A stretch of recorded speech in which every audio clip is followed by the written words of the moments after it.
Te Dakota, Te Whānau o Auckland Unitarian. Te Dakota, Ngā Manahiri. No mai, higher mai ki tene whare karakia a te atua. Te Dakota, te tatato katoa. Sorry.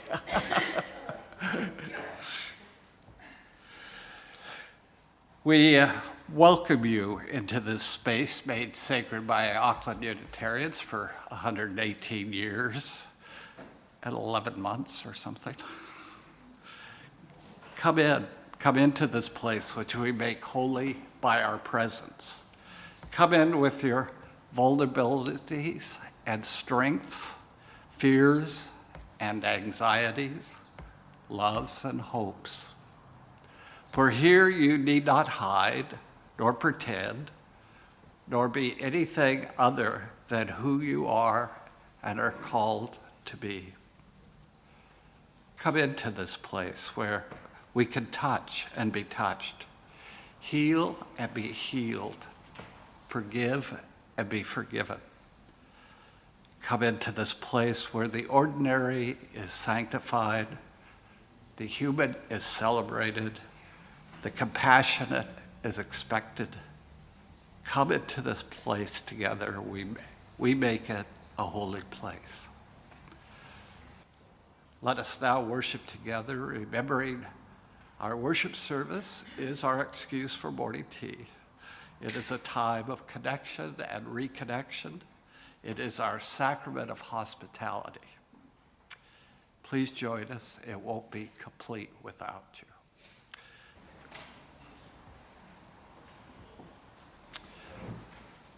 My opening words are a poem by Bill Mitten called To Slay the Dragon.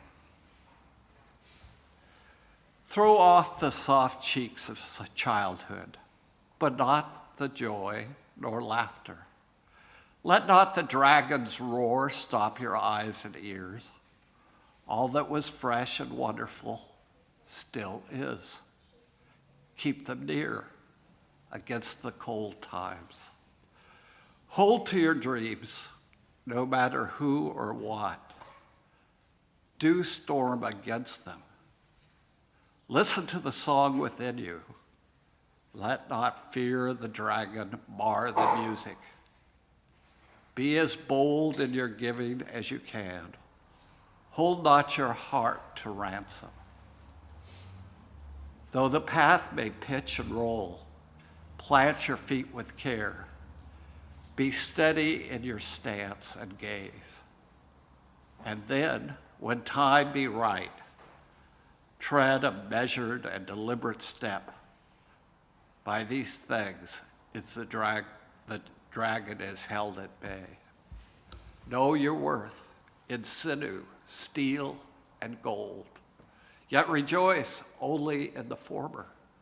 Understand that love is a borrowed gift, yet do not hesitate in the borrowing, for there is no greater gift.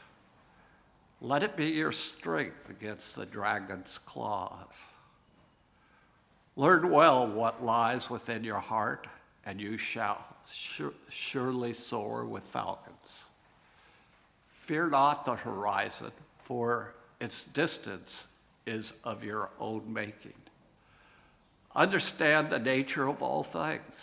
Thus will you see the nature of the dragon. Hold to these things. They will keep you safe. And life's bright talisman shall be your guide. Your heart shall beat to your own truth. And the only borders shall be your own.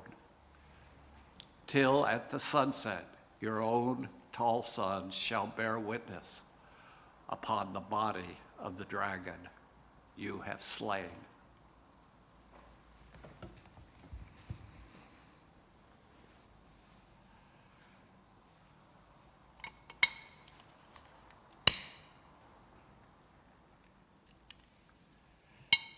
In sightless night,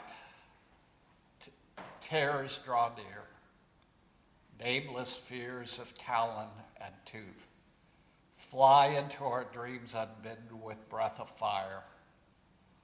Hopelessness yawns before us, an abyss, alone and unknown in the gloom, longing for the dawn. O sacred flame blaze forth, wisdom brought to life. Guide us with the light of hope, the warmth of love, the beacon of purpose and meaning, because we are all afraid of the dark. Let there be light.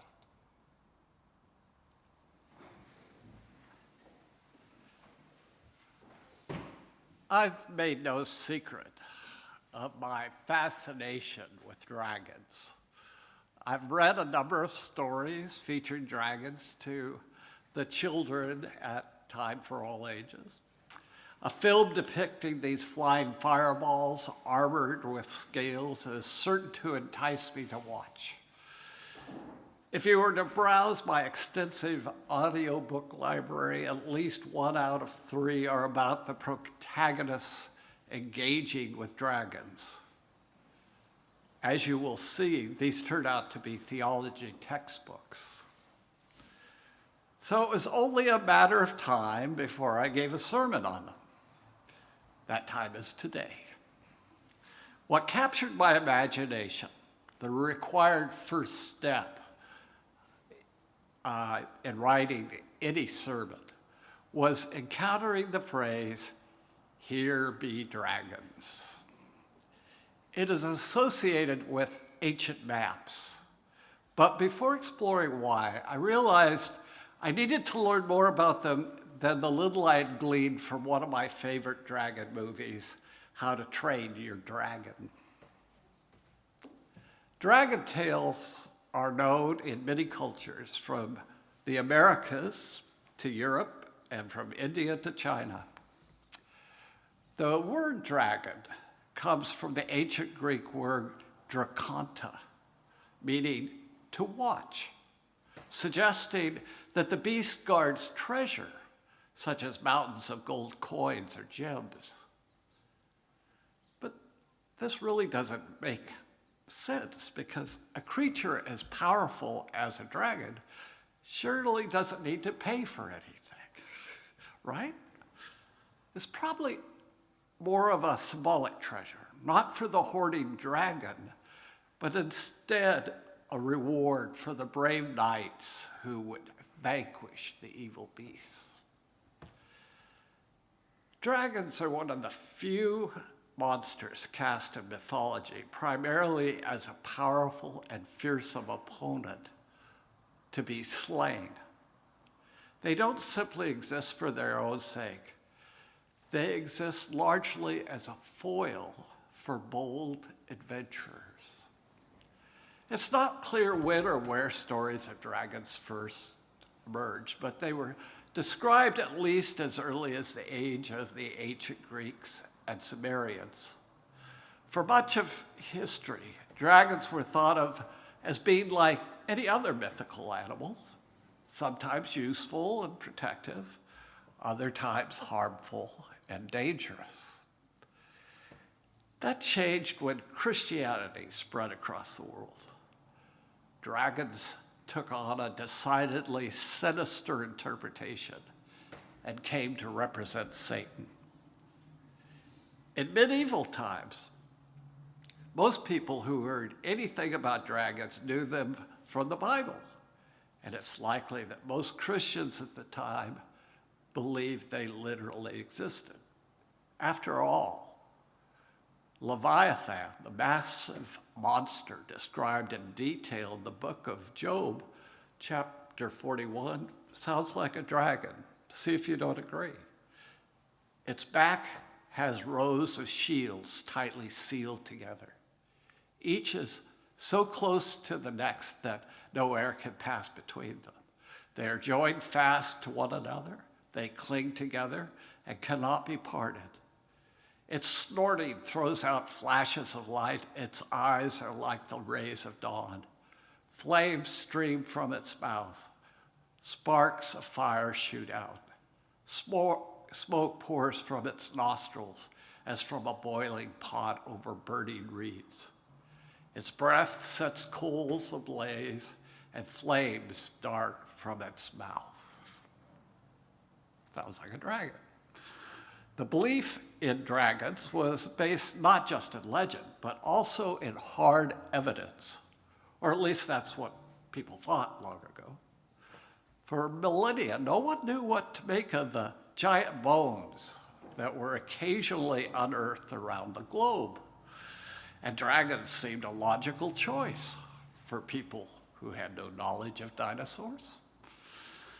The Christian church created legends around these artifacts, preserved in texts about righteous and godly saints battling and vanquishing Satan in the form of dragons. St. George is perhaps the most famous. Many unusual bones ended up in the hands of churches and cathedrals, like a thigh bone preserved in the church of Crociferi in Venice, Italy, in the 1700s, and a giant tooth said to belong to St. Christopher that was kept in Vercelli, Italy. Most of the actual specimens that these texts describe have been irrevocably lost, with one exception: a mammoth leg bone found in Vienna in 1443 during the construction of St. Stephen's Cathedral there. That bone was carved and preserved at the church as a relic of a giant said to have died in the Great Flood. Among the most intriguing tales the researchers have found is the myth of the giant Ammon, which dates back to 1240 in the Common Era. Ammon was said to have lived in Wilton, Austria, and killed a dragon that guarded a treasure there. The battle soaked the soil with the dragon's blood, which was said to seep out of the ground in a dark goo. Actually, the goo is a mineral tar found in the schist rock in the region. Ammon was said to have cut the dragon's tongue from its mouth as a trophy, and that tongue was kept in the monastery of Wilton. It turned out to be the nose of a swordfish. The myth of the dragon remained strong until at least the 1600s, when the abbot of the monastery ordered excavations to search for Ammon's bones too. The excavations didn't lead to any discovery, but caused the collapse of the entire church. Oops. Scholars believe that the fire-breathing element of the dragons came from medieval depictions of the mouth of hell. For example, art by Dutch painter Hieronymus Bosch, among others. The entrance to hell was often depicted as the monster's literal mouth, with the flames and smoke characteristic of Hades belching out. If one believes not only in the literal existence of hell, but also the literal existence of dragons as satanic, the association is quite logical.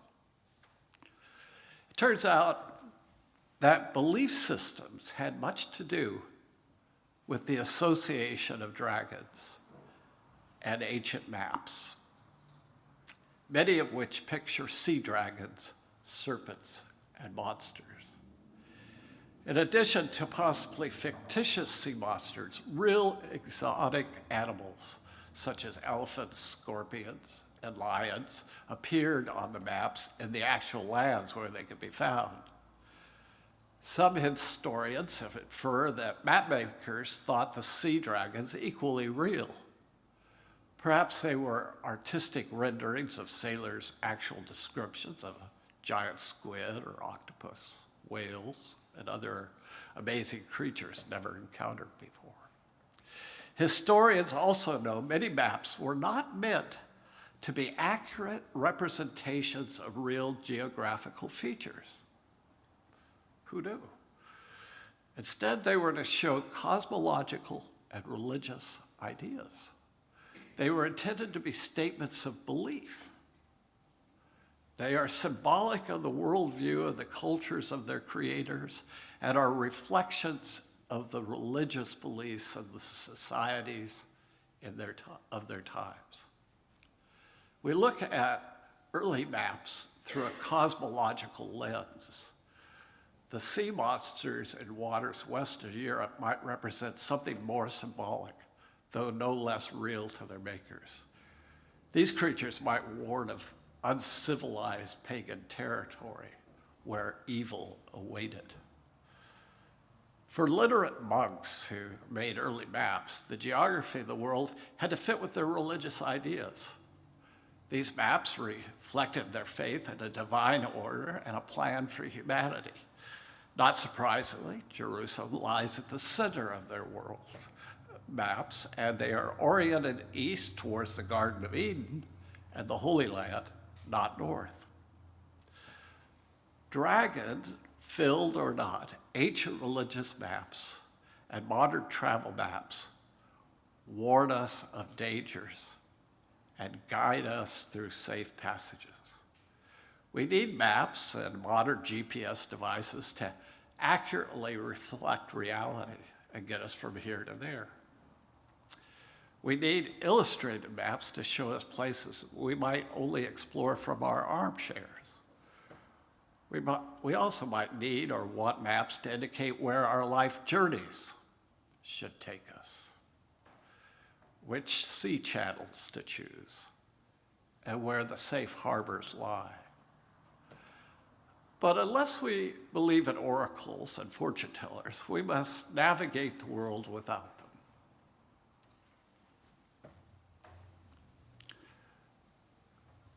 Except for the shared wisdom of our parents, teachers, and other similar guides, and our own learned insights, the deep, dark waters we travel through each day remain filled with unfathomable mystery and maybe a sea monster or two. This ultimately is what undergirds our attraction to dragons. They are a challenge we must defeat. They call us to live courageously. We must be like early explorers plying unknown seas, facing unknown dangers.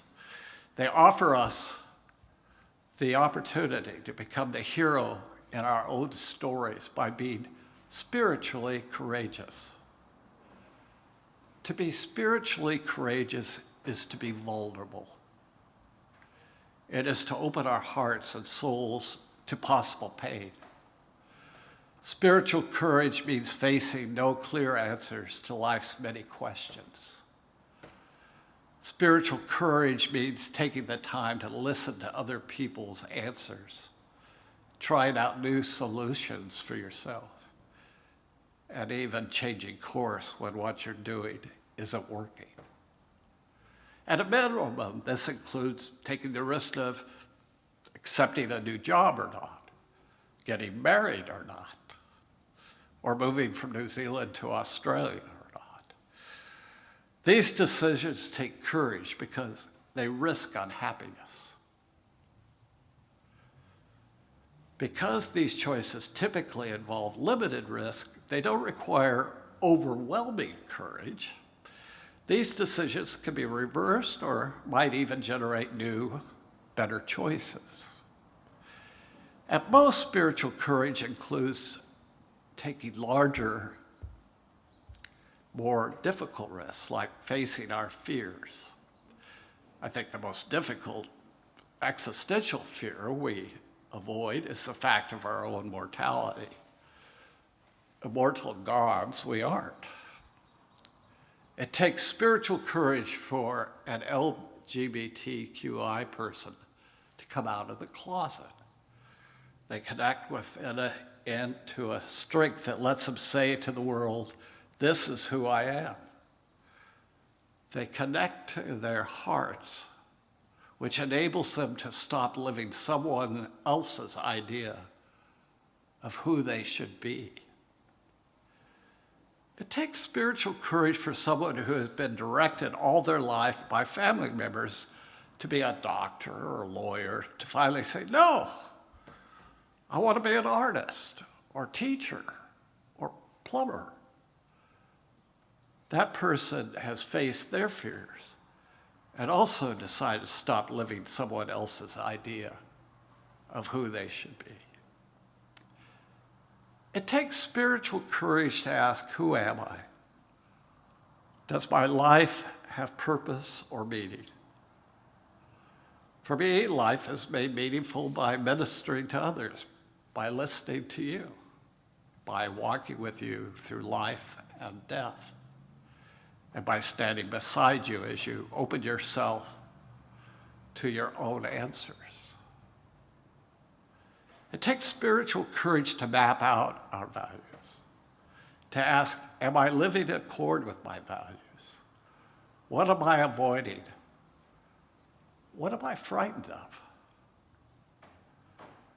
Social worker and author Brené Brown agrees that courage means opening ourselves to vulnerability. She said in an interview recently, to me, vulnerability is courage. It's about the willingness to show up and be seen in our lives. And in those moments when we show up, I think those are the most powerful, meaning-making moments of our lives. Even if they don't go well, I think they define who we are. How then do we build up our capacity for greater spiritual courage and vulnerability? It requires training our own internal dragons. I think taking small risks is a start. Tell someone you appreciate their presence in your life. Risk a little embarrassment. If the person responds poorly, it won't hurt for long. But think what you might gain if you take that risk. Little successes and little failures create resilience, enabling us to bounce back when we experience something more challenging. I know everyone here this morning has some level of spiritual courage. Unitarian Universalism fosters dragon slayers. It does so by not providing the answers to the spiritual questions I've raised this morning. So you must have some level of fearlessness in you. But I trust that you can build up your level of courage. You are not alone. Though we navigate our own ships, we have many companions riding the waves alongside us. May it be so. For our meditation, I'd like to read for you one by Victoria Safford called Map of the Journey in Progress.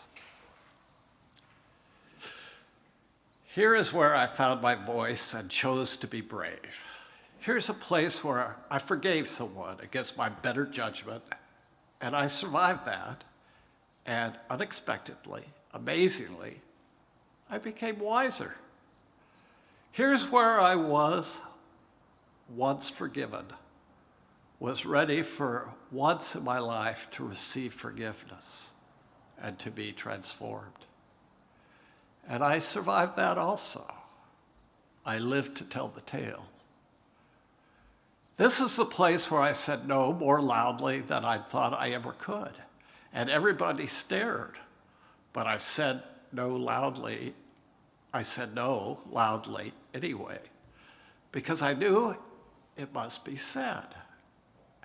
And those staring settled down into harmless, ineffective grumbling. And over me, they had no power anymore. Here's a time, and here's another, when I laid down my fear and walked right on into it, right up to my neck into that roiling water. Here's where cruelty taught me something. And here's where I was first astonished by gratuitous compassion and knew it for the miracle it was, the requirement it is. It was a trembling time. And here, much later, is where I returned the blessing, clumsily. It wasn't hard, but I was unaccustomed. It cycled around as best I could. I sent it back on out, passed the gift along. This circular motion around and around has no apparent end. Here's a place, a murky puddle, where I have stumbled more than once and fallen. I don't know yet what to learn there. On this sight, I was outraged, and the rage sustains me still. It clarifies my scene, and here's where something caught me. A warm breeze in late winter, birdsong in late summer. Here's where I was told that something was wrong with my eyes, that I see the world strangely. And here's where I said, yes, I know. I walk in beauty. Here is where I began to look with my own eyes and listen with my ears and sing my own song, shaky as it is. Here is where, if by surgeon's knife, my heart was opened up, and here, and here, and here, and here. These are the landmarks of conversion.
My closing words are by Jean Olson. May you be brave enough to expose your aching woundedness and reveal your vulnerability. May you speak your deepest truths, knowing that they will change as you do. May you sing the music within you, composing your own melody, playing your song with all your heart. May you draw, paint, sculpt, and sew, showing the world your vision. May you write letters, poetry, biography, slogans, graffiti, the great novel, lay bare your words to love and hate. May you love even though your heart breaks again and again. And until the end of your days, may your life be filled with possibilities and courage.